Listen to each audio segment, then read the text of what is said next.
and go.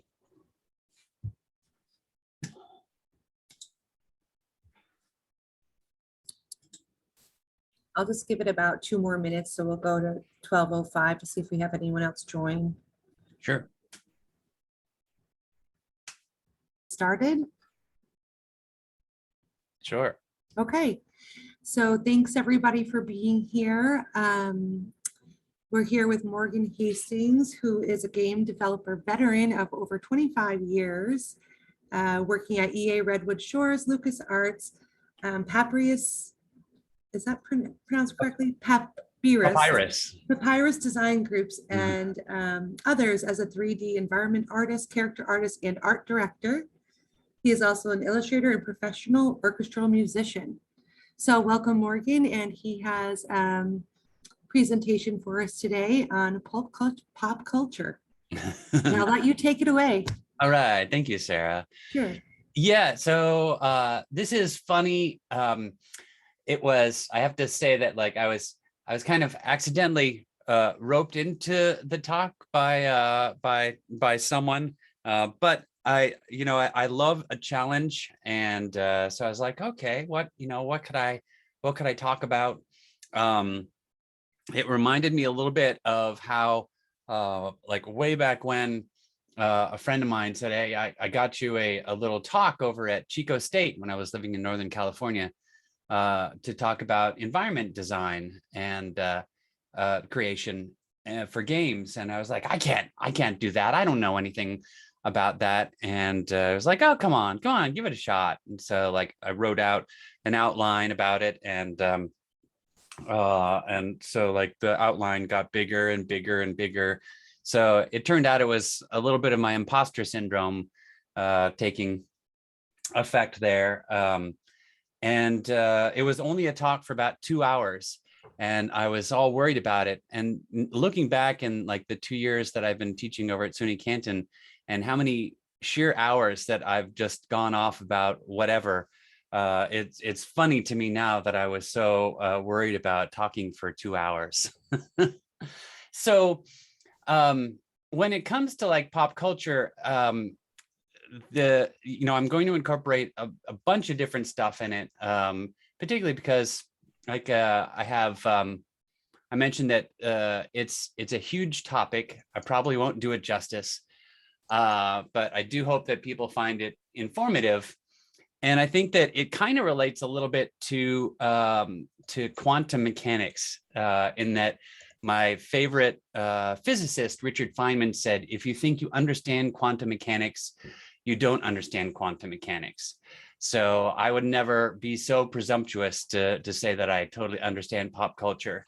I don't think it's maybe as erudite as quantum mechanics, but it does have a complexity and subjectivity that I think defies a concrete explanation. And of course, the moment that you say that you understand pop culture is the moment that somebody says, okay, boomer. So it's, and I think it also is a little bit like another physicist, Erwin Schrödinger, and his theoretical quantum cat, that is both alive and dead. Pop culture is essentially really what you make it out to be. So I won't talk about like influencers or Twitter or the Snapchat or whatever. I have a Twitter account, but I just don't get it. But I think that what makes pop culture interesting is like what I said in the description, is that, if you, it's indelibly linked to nostalgia. And we all know what nostalgia is. We all know, like Jeff and I were just talking about nostalgia with Star Wars. And that's pop culture. And one of the funny things, I went to the first Halloween at SUNY Canton. I dressed in a white suit and I put an arrow through my head. And oh yeah, I gotta share some of my little screens here. So I went, this is how I think a lot of kids think, and people necessarily think of pop culture, is, it has that nostalgia. This is pop culture here. And it just gives you comfort. You love it. It's something that, can be a guilty pleasure or something like that. But anyway, so I went to Halloween, and I dressed in a white suit with a black tie. I didn't have the banjo, but I had this arrow through my head, and everyone was just like, "Hey, that's pretty funny." And the kids were like, "Who are you supposed to be?" I was like, "You don't know?" And they're like, "No." It's like, "Steve Martin." Who's he? And I was like, King Tut, the Wild and Crazy Guys. Anybody see like the wedding movies that he did? Did you ever see The Jerk? He hates these cans. Just nothing at all, just completely over their head. So I think I kept the arrow on my head, even though I had made it, and it is made out of a coat hanger, so it hurts after a little bit. But I did go to a meeting with some people, and they thought it was quite hilarious, the arrow through the head gag. But I think I love pop culture, and I have a lot of nostalgia for it. And what makes my view, and so what I'm going to talk to people about is my own personal perspective and relationship with pop culture. I think of it kind of like a bit of a Jungian collective unconscious. It's where I think Jung talked mostly about like a genetic kind of thing, but it's the whole nature versus nurture thing. It's what we're raised with, and it's what really resonates with you. It's what we also use for rapport with others. Like I gained some rapport with Jeff when we were talking about Star Wars. So let's see. So what I'm going to talk about is going to be a little bit autobiographical and historical. I'll bring the games industry into it because I know a bunch about that. I'm going to talk about music and being an orchestral musician, and some of my art also that I do in illustration, and music, and movies as well. So I had mentioned also that I was going to do this to my wife, and I said that I was thinking about just reciting the lyrics to "We Didn't Start the Fire," and then just ask anybody if they had any questions. But I figured that probably would be a waste of everybody's time. So is the Steve Martin thing pop culture? Is wearing the arrow through the head, is looking at it, is enjoying it as pop culture? It definitely, absolutely is pop culture. And you could argue that it isn't quite so much now, but you could think of it as more nostalgic. But to quote like another physicist, time is relative. So obviously it is still pop culture. So essentially the pop culture of yesterday is essentially the nostalgia of today, and the pop culture of tomorrow will rely on the nostalgia of today. And for me, my personal connection to it is that I was raised by a Depression era woman, my grandmother, and she came from a family of musicians. Rather, I do. So being raised by her, I felt a little bit like Billy Pilgrim from Slaughterhouse-Five by Vonnegut, and then I feel a little bit unstuck in time. And it's a great thing because my imagination can go wherever. I can, she was a writer, and she was such a wonderful raconteur, and I'm a very visual person. So like all of these stories that she would tell me, I could just totally visualize. And when I first met my wife, I would tell her all of these stories because I like telling stories, and I loved her stories. And she was like, were you alive during this? It seems as though you were there. But like every single time that she would tell a story, I just imagined it in my head. And I just do that for any story that is told to me. Like if my wife tells me a story about her growing up, I can just totally see, that happening inside of my head. And being an environment artist, I can imagine what the environment might look like as well. So all the little talents that we have. But what was interesting is that there was a 40-year age gap between my grandmother and I. And it was just she and I. So, we forged a big connection. We knew how to make each other laugh, how to also piss each other off. And she's half Italian, and she was not your typical grandmother. She couldn't cook to save her life. She didn't get that Italian gene, sadly. She didn't bake cookies. She rescued, took people into Canada when they wanted to escape the draft. She worked with the Quakers during, the civil rights. Had lost a few, marched at Selma, lost a few people that had actually been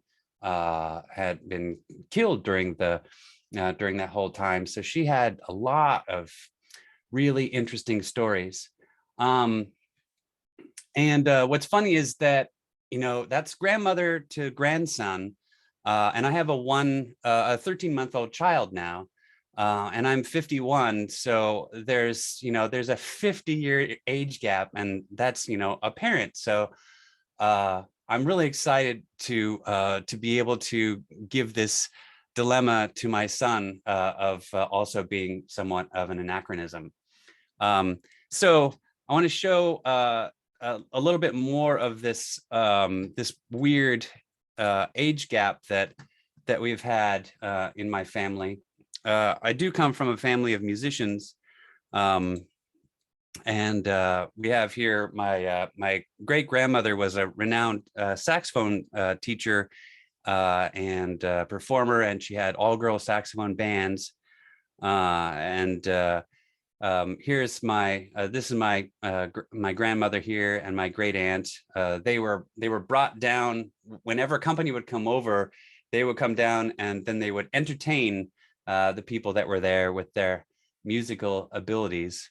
And my great grandfather came from Italy, and his name was Luigi Ciro Giuseppe d'Ippolito. So you can't get quite more Italian than that. And he was he became an orchestra conductor, high school orchestra conductor in South Central Los Angeles. So I was surrounded by music. And what's funny about being an orchestral musician is that we're really, and I was talking with a fellow French horn player this morning about it, we're really bad with pop culture. We're just like, if I had stayed, just an orchestral horn player, I wouldn't know like anything. I'd just totally be out of it. And my connection with games is the thing that brought me into understanding it. So I was raised to be a classical orchestral musician. And you can see here my mother in front of the piano.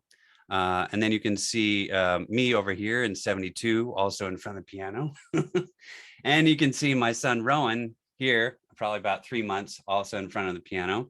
So, and this is me as a little kid, this adorable little geeky kid here with this.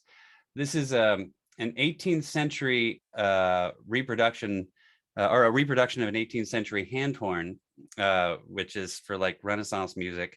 And this is me at 12. I won a bunch of solo competitions, and I played a Mozart horn concerto over here with the Santa Barbara Symphony at about 14 or 15, playing a Strauss horn concerto.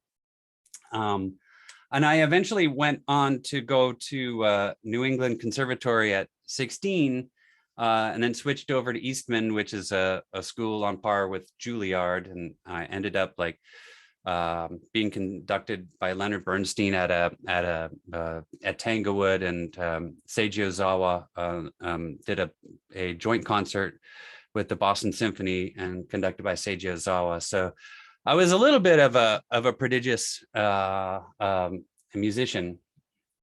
But the anachronism a thing here. Oh yeah, we'll get into that in a second. is fun. You know, you think about like Bernstein, and he was pop culture at the time that like West Side Story came out. Um, but as musicians, you know, we spend most of our time in the practice room or performing music that's at least 100 years old. Cello players play on an instrument that's from, you know, the same design from the 17th century rather. And this horn here is from like the 18th century, and the horn I'm playing over here, this double horn, the design was kind of locked in by 1897. So it's pretty, you know, it's definitely unstuck in time. But what's also funny is that I had only my grandmother's LPs or albums when I was growing up. And so that was mostly like Bach and Beethoven, Mozart, Haydn, you know, a little bit of Gershwin thrown in there for good measure. But anything that I was playing in the orchestra was I'd have music, I'd have an album for it. But I also had her pop music as well. And so I had like I had big band stuff like Glenn Miller. I had the Beatles and Arlo Guthrie, and Simon and Garfunkel and all those. But I had to wait until I went to visit my cousins to get things like Led Zeppelin or Aerosmith or the band X or something like that. But while I don't listen to Aerosmith or X, I can listen to Led Zeppelin for hours on end. So, and what's funny too is I remember visiting a horn player friend of mine that I went to school with from Eastman, and around 2000, and he was telling me about how he was really getting into Cyndi Lauper, and I was like, you know that came out 10 years ago, right? So it was a little embarrassing, and I was fascinated about how he was kind of like movies in Canada just take a little bit extra time to get to us. But the thing I find mostly about pop culture is that it always pulls from the past in some way or another, and it's from how we've grown up. And fashion in particular is a great example because it's so cyclical. It goes back like 20, 25 years. My wife was telling me about how, like, when she went to college in the 90s, the late 90s, early 2000s, she saw a lot of girls wearing like crop tops and bell bottoms. And I even had some friends in San Francisco that would go around in bell bottoms, but we were living on Haight Street. So I think it was just, it was just the zone. And so people in college in their late 90s had parents in college when they were in the mid 70s, and kids' parents dressed in a certain way. And we remember how our parents dressed in photographs. So that memory in our Jungian collective unconscious is still there, and it's going to come back for comfort. We're going to remember it. And a lot also that comes back from with this cyclical nature is that people are always looking for a way to reinvent. So like, games, we're going to get into that. They will look for a way to reinvent something. So they'll look to something that worked. And fashion will look for a way of something worked, and they'll bring back something like bell bottoms, and people will be like, ooh, oh, okay, since Dolce and Gabbana did it, I guess we can do that. But if we look at stuff in the 30s and 40s, we see there's a lot of women with like this dark red lipstick, and then the bandanas like Rosie the Riveter, we can do it kind of thing. That's come back, and certainly like a lot of music, they'll have people, the followers will dress much like that. We'll have also things like in the 50s, there was Grease. There was the greaser kind of look, and some people still kind of dress like that as a little bit of a nod. You see people dressed like that in San Francisco a lot, and usually those are hipsters, but we try not to talk to them.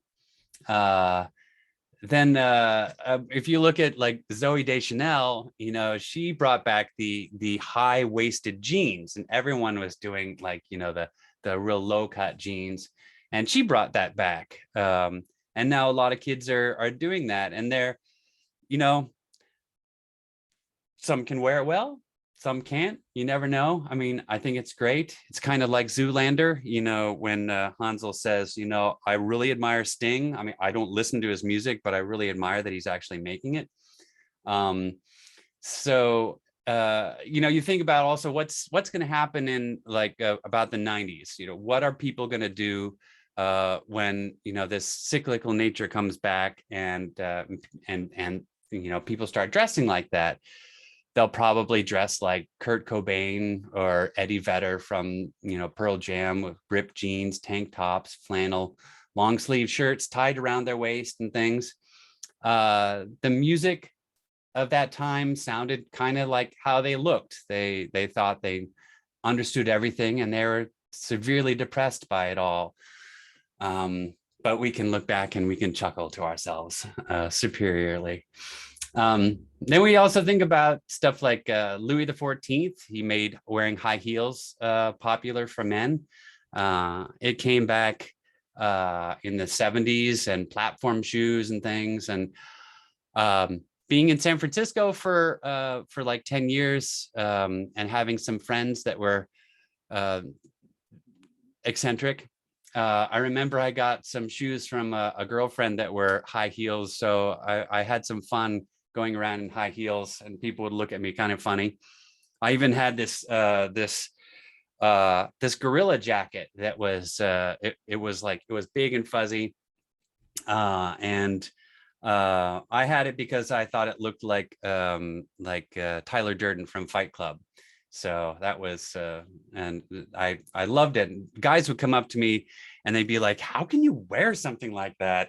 And then women would come up to me at the bar, and they'd be like, "Ooh, I like your jacket. Can I touch it?" And I'd look over to the guy and be like, "There you go." So it's pretty funny.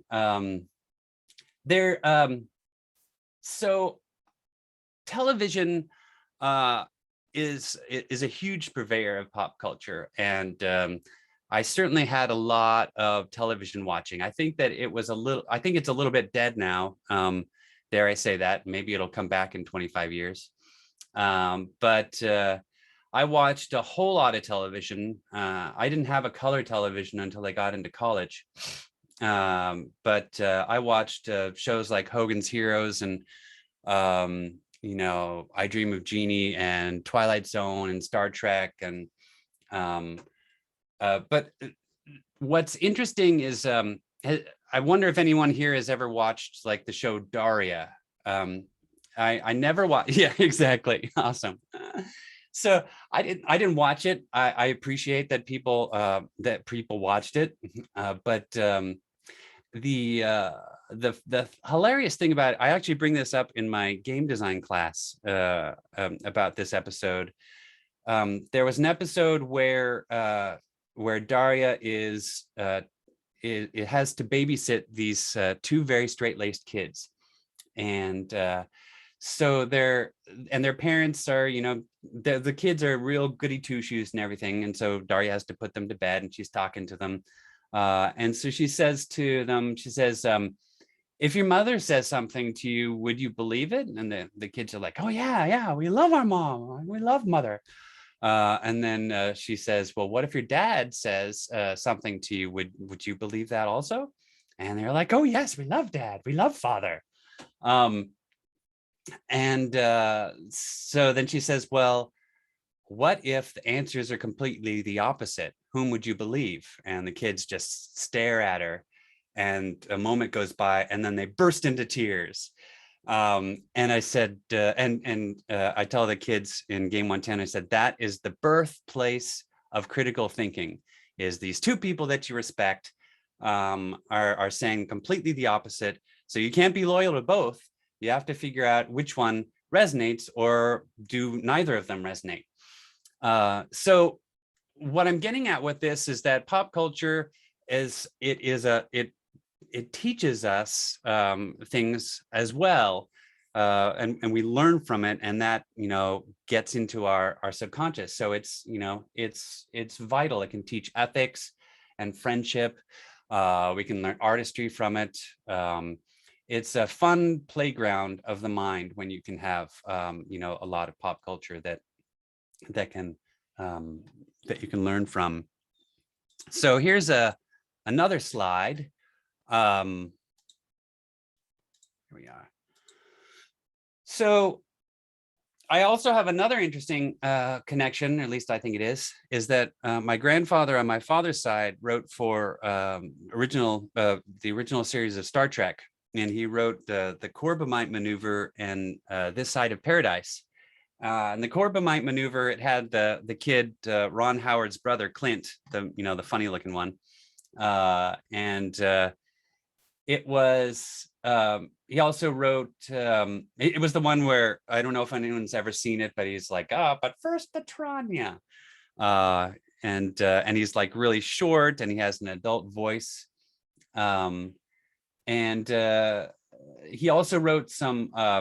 And you can see here that it's influenced pop culture. There's these little toys, and they used to be really hard to find. One of my relatives on my father's side said that he had gotten some for Jerry Soule, my grandfather, and it was expensive. And the ones that I got weren't expensive, so that means that they redid them. They were so popular, people wanted them. I have mine over at my desk at work.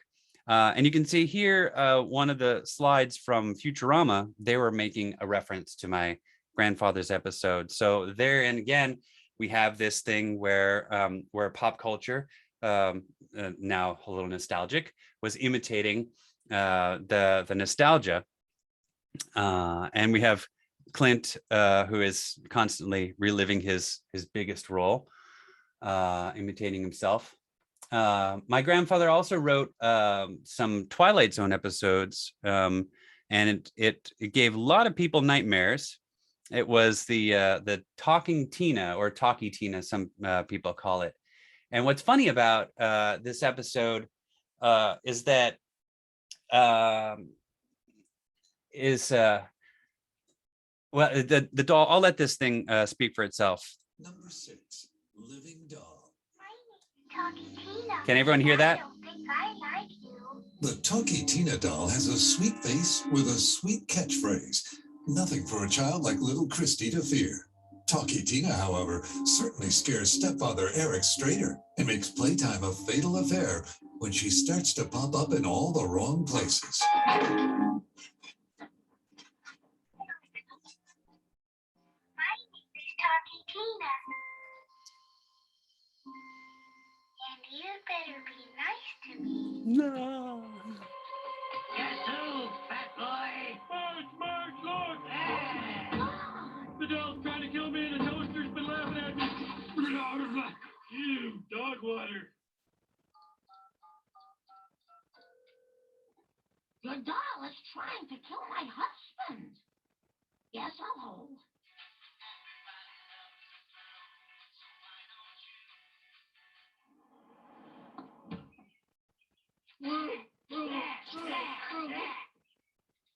Yep, here's your problem. Someone set this thing to evil. I love you, Lauper. Come here, you. So yeah, so that's pretty neat, and I feel so lucky that like my grandfather was the subject of a Simpsons episode. Also, I personally think that Chucky was definitely a bit of related to the Talking Tina thing, but I was looking it up online, and they're like, oh no, it's related to something else, but whatever. It could, might not. So movies tend to. I was going to mention something about Star Trek. I don't know if I said that, but I'll bring it up. What's funny about the Star Trek thing is that a lot of my TV watching was with my grandmother. When we were living in this little studio apartment in Santa Monica that was like right next to the beach. And we watched things like Star Trek a lot, and we watched Ironsides with Raymond Burr, and we watched The Prisoner, which I remember as a kid. And The Prisoner, if anyone's ever seen it, has this this guy is like stuck in this little town. He tried to resign from being a secret agent, and they wanted to keep him hidden away in this town. And there's this strange, mysterious, big pink ball that would go around and nearly suffocate people. So it scared me as a kid. So only this like last year, I actually watched all of the episodes of The Prisoner, and it must have gotten into my subconscious because I absolutely loved it. It's a British show, and it had like all the things like the quirkiness of like the late 60s shows. It was great. But so what's interesting too about the watching Star Trek with my grandmother is that that the show taught me the things that were like really important to me, like empathy and curiosity and cooperation and friendship. And it's a very, very moralistic show, and some people don't get it. They think it's about tech. I remember I actually lost an acquaintance because he was just like, it's all about tech. And I was like, no, it's about friendship. You don't know what you're talking about. And so I kept arguing with him, and then he got annoyed and resigned off of the board of the Grassroots Players, my little theater group that I'm in. But but it's let's see. So then movies also pull a lot from pop culture. Anyone here watch Kill Bill? People, Kill Bill watchers. Does anyone remember the boop, boop, boop, boop, that little thing whenever she sees like her enemies? I was mentioning this to an acquaintance of mine, and he was like, yeah, that's from Kill Bill. And I was like, but did you know what it's really from? And he was like, no. And I said, it's from Ironsides, which just happened to be the show that my grandmother and I, one of them that we used to watch. And so if you watch, here's the Kill Bill scene.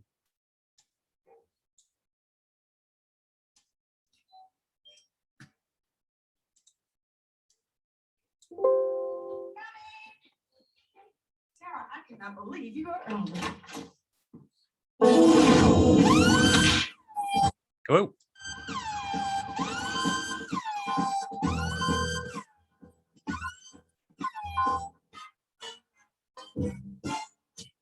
So there's that from Kill Bill. And here's Ironsides.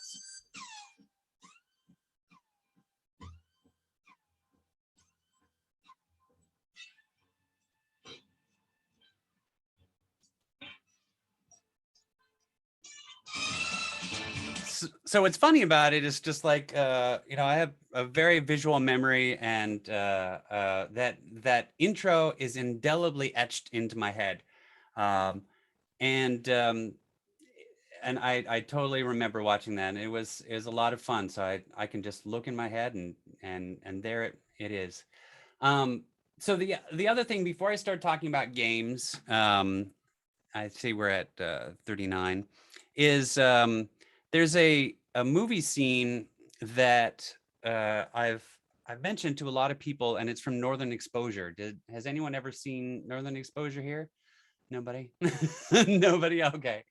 It was a show, I think, in the 90s, set in Sicily, Alaska. A lot of Native American people were in the cast. And so this character, Leonard, is a holy man, and he's looking to understand white man's culture or medicine. So he's looking around and he just can't find any the white man's healing parables or acts of perseverance.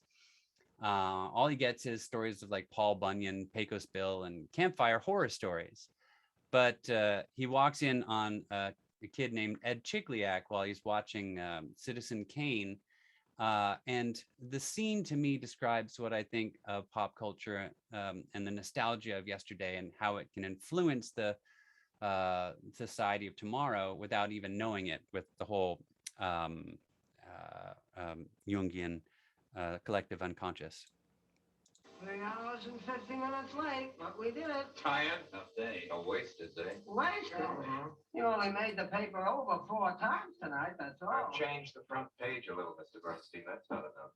No, there's something I've got to get into this paper besides pictures and print. I've got to make the New York Enquirer as important to New York as the gas in that light. What are you going to do, Charlie? Declaration of principles scene. I learned. Yeah. Notice the way Kane's face is in the shadow. And the other two are lit. It's foreboding. This is the scene which establishes Kane up as the tragic hero.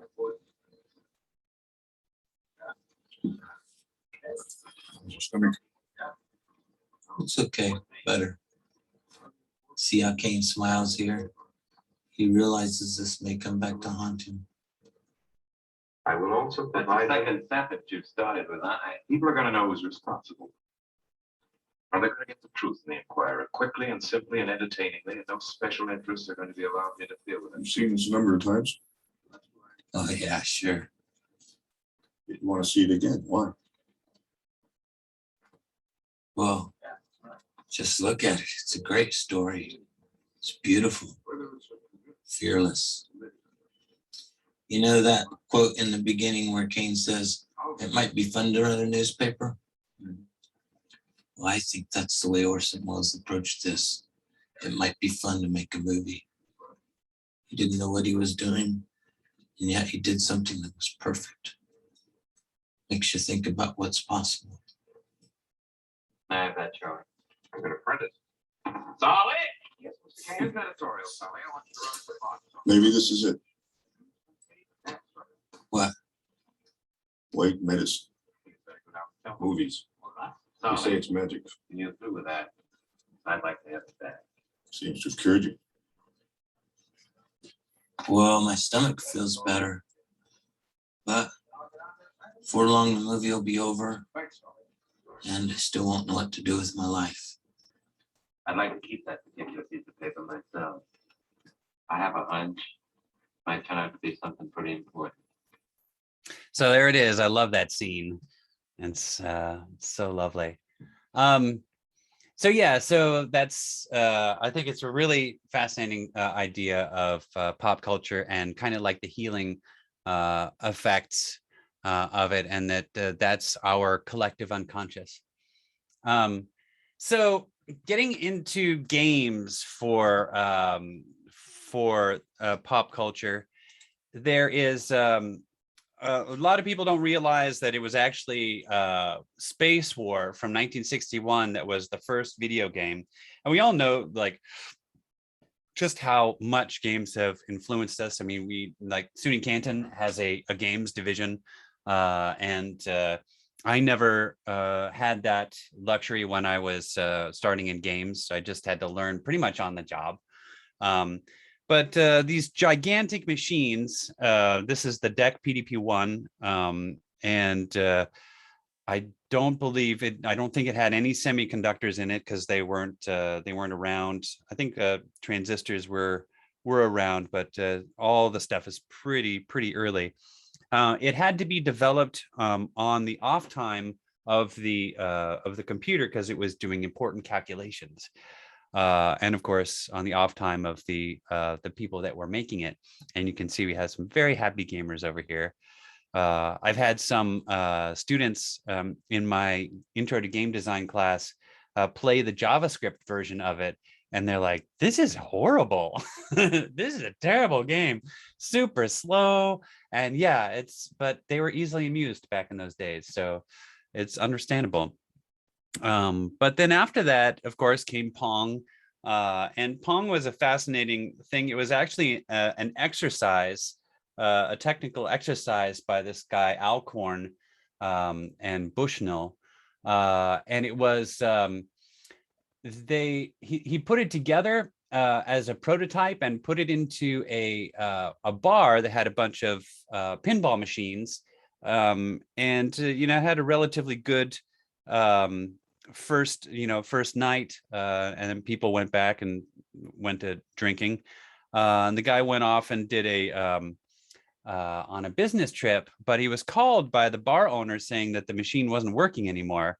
He went back to go look at it, and the machine was working fine, but the problem was that the thing to hold the coins was overflowing, so it was making the machine malfunction. So obviously, we had a big, huge jump in what was getting popular. And then, of course, there were all the crazy arcade machines that came out of all of this. We had the Apple IIe that came out in 83. What was it? 82. The first IBM PC came out in 81. But what was also interesting was in 83 there was a crash in the gaming kind of industry. It had been making at its peak 3.2 billion. But it dropped 97% down to around 100 million. But the thing that brought it back was the Nintendo Entertainment System and Super Mario Brothers. So that was a thing that really brought it back from its destruction, and slowly built up. And a lot of games like Street Fighter 2 brought it up. People started playing these at home. But one of the things that really brought it up was that games started getting more and more violent. And so, the PTA and, all these other organizations were like, oh, games are bad. And they're still saying all that. But doing the ratings for games actually increased the popularity, because now kids had to either sneak to play it, or they had to wait until they were older to play it. So that's really what made one of the things that really, really brought up games. There was also, all this stuff here was 2D. So this is very early, all the, these little icon like things. But one of the first 3D games was Star Wars that was inside of the arcades. This is early 3D. And then Star Wars games now, this is what they look like. So, the Star Wars game I worked on, was pretty darn advanced. These are even more advanced than the one I worked on. So games got a lot more complicated. There were, and when things started getting crazy, there was like Doom, the Need for Speed, Quake was a big one, and Grand Theft Auto. Everyone knows that name. They were the first to come up with a game. The motto was go anywhere and do anything. So it was the whole open world. But the main thing was that they were appealing to the non-geek market. And that's what really brought about the rush and the increase in money. So games make more than movies, consumer books, physical home videos, upwards of 136 billion, I think, is what I have over here. So it's just crazy the amount of money that games are making. But what's interesting too is now, with how long it takes to make a game, and also with the advent of indie game companies because of Steam, which is a thing that people can, of course, upload their games to. People are doing a thing called retro banking. So they're banking on the retro style. So over here on the right side, we have this fantastic game called Hyperlight Drifter in 2016. It has this 8-bit graphics. And over here we have this War of Mine, which has some 3D, but it's a 2D side scroller. So it's going back and just with that flavor to bank on it. But and so I guess got to wrap up, I imagine. One of the things that I think that is important about nostalgia is, like I said, the friendship, but it's also like the love of nostalgia. And so there was a lot of love that went into these games. And one of my favorite quotes that I tell students is a quote of Mozart's, which is, Neither a lofty degree of intelligence nor imagination nor both together go to making of genius. Love, love, love, that's the soul of genius. So it's the love of nostalgia which passes through time. This is my words now, which passes through time that deepens the appreciation of that pulp culture. And if the students love what they're doing, they're going to be able to outperform and make more interesting games than people that are half-hearted about it. You can also see in like Ready Player One, where like the main character loves games, loves the nostalgia, and then there's the company kids that are paid to finish the game, but they don't. You get to see that love of nostalgia is the thing that makes it happen. So that's pretty much it. I say here that the trick to understanding pop culture and nostalgia is finding that sweet spot that gives you comfort and joy, and don't worry about it being a guilty pleasure. It's always in flux. Nobody's going to share your same brand. And what's neat about it is you can hold on to that particular nostalgia. And if somebody's out there that has another one, you can just grimace and shake your head like Clint Eastwood in quiet displeasure, and go about your business. So anybody have any questions? We only have 8 minutes, I guess,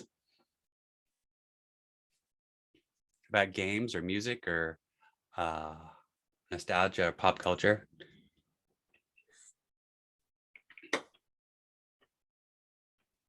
Cool. I think it's really interesting.